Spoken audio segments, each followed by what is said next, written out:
Camo সিলভারের এই গানে পাওয়ার বেশি এবং এই গানে আপনার 65 বার অর্থাৎ 65 বারের আপনার নাইট্রো পিস্টন ব্যবহার করছে। অন্যান্য গানের তুলনায় ক্যামো সিলভার গানের পাওয়ারটা একটু বেশি এবং ফুল ব্ল্যাক বা উড সিলভার বা উড ব্ল্যাক এই গানের পাওয়ারগুলো একটু কম। সর্বপ্রথম আপনাদেরকে আগে জানতে হবে বারটা কি, BAR বার। হ্যাঁ, এই বারটা মানে কি? তো আমি আপনাদেরকে যদি উদাহরণ দেই, আসসালামু আলাইকুম, ডিভাইন শুটিং বিডি এই চ্যানেলে আপনাদের সবাইকে স্বাগতম জানাই। তো ভিডিওর টাইটেল এবং থাম্বনেল দেখে বুঝে গেছেন যে কি টপিকের উপর ভিডিও। তো ভিডিওর শুরুতে যে কথাটি আমি সবসময় বলি, আপনারা ভিডিওগুলো মনোযোগ সহকারে দেখেন না ভাই। ভিডিওগুলো যদি আপনারা মনোযোগ সহকারে দেখেন তাহলে আশা করি আপনারা কিছু শিখতে পারবেন, কিছু জানতে পারবেন, অজানা তথ্য আপনারা জানতে পারবেন। আর যদি কিছু শিখতে পারেন বা জানতে পারেন তাহলে ভিডিওতে লাইক করেন, পারলে ভিডিওটা সবার মাঝে শেয়ার করবেন যেন অন্যরাও উপকৃত হয়। তো সবার প্রতি শ্রদ্ধা এবং ভালোবাসা রেখে ভিডিওটা শুরু করতেছি। তো দেখেন, আমার এই চ্যানেলের যে সাবস্ক্রাইবার আছে তাদের মধ্যে অনেকেই কিছু কিছু ভিডিওতে কমেন্ট করছেন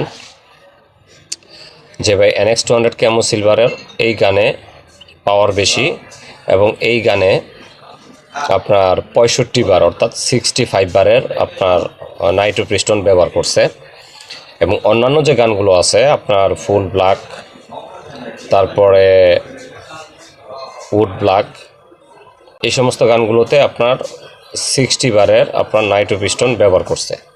আমার হোয়াটসঅ্যাপে মেসেজ দিয়ে আপনারা জানাইছেন যে ক্যামো সিলভার গানের পাওয়ার অনেক বেশি, অন্যান্য গানের তুলনায় ক্যামো সিলভার গানের পাওয়ারটা একটু বেশি।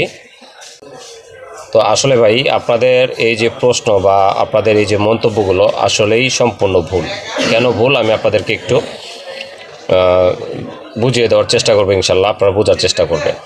সর্বপ্রথম আপনাদেরকে আগে জানতে হবে বারটা কি, BAR বার। হ্যাঁ, এই বারটা মানে কি? তো আমি আপনাদেরকে যদি উদাহরণ দেই, আমরা যে বাসা বাড়িতে LPG গ্যাস ব্যবহার করি, সাধারণত ছোট বোতলগুলোতে আপনার 12 কেজি গ্যাস থাকে, যেটা আমরা জানি। এখন এই 12 কেজি বোতলের ভিতর যদি 13 কেজি গ্যাস ঢুকানো হয়, গ্যাসটা বেশি থাকার কারণে আপনার গৃহকর্মী গ্যাসটা মোটামুটি 2-4-5 দিন একটু বেশি ব্যবহার করতে পারবে। 12 কেজির জায়গায় যে 13 কেজি গ্যাস দেওয়া হলো, এই গ্যাসটাই হচ্ছে মূলত বার, এবং এই 1 কেজি গ্যাস যে বেশি দেওয়া হলো এটা হচ্ছে অতিরিক্ত বার। ঠিক সেম নাইট্রো পিস্টনের ভিতর যে গ্যাসটা দেওয়া থাকে এটাই হচ্ছে মূলত বার। পিস্টনে যদি গ্যাসটা বেশি থাকে তাহলে সেটা হবে বেশি বারের পিস্টন। আশা করি বুঝতে পারছেন। তো পিস্টনে যদি আপনার গ্যাসের পরিমাণ বেশি হয় তাহলে গানের পাওয়ার বেশি থাকবে, এটাই স্বাভাবিক। আর পিস্টনে যদি গ্যাস কম থাকে বা কোম্পানি গ্যাস কম দেয় তাহলে গানের পাওয়ার কম থাকবে, এটাই স্বাভাবিক। তো আপনাদের কথা যদি সত্য হয়ে থাকে, আপনাদের অনুমান যদি সত্য হয়ে থাকে বা আপনাদের কনফিডেন্স, আপনারা যেভাবে বলতেছেন যে ক্যামো সিলভারের গানের পাওয়ার বেশি, এটাতে 65 বারের আপনার নাইট্রো পিস্টন ব্যবহার করছে কোম্পানি, আর অন্যান্য গানগুলোতে কোম্পানি 60 বারের আপনার নাইট্রো পিস্টন ব্যবহার করছে।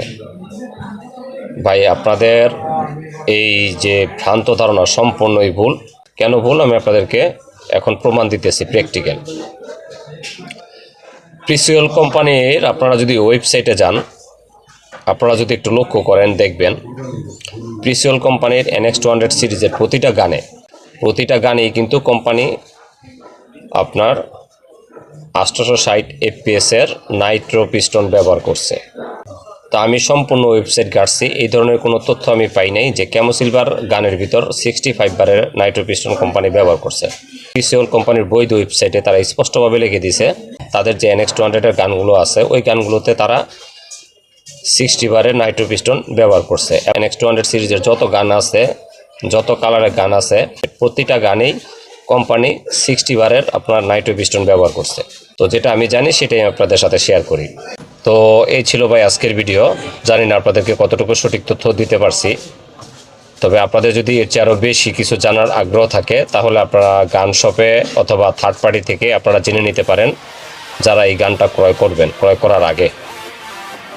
তো সবার সুস্বাস্থ্য কামনা করে আমি আজকের মতো আপনাদের কাছ থেকে বিদায় নিলাম। সবাই ভালো থাকবেন। আল্লাহ হাফেজ।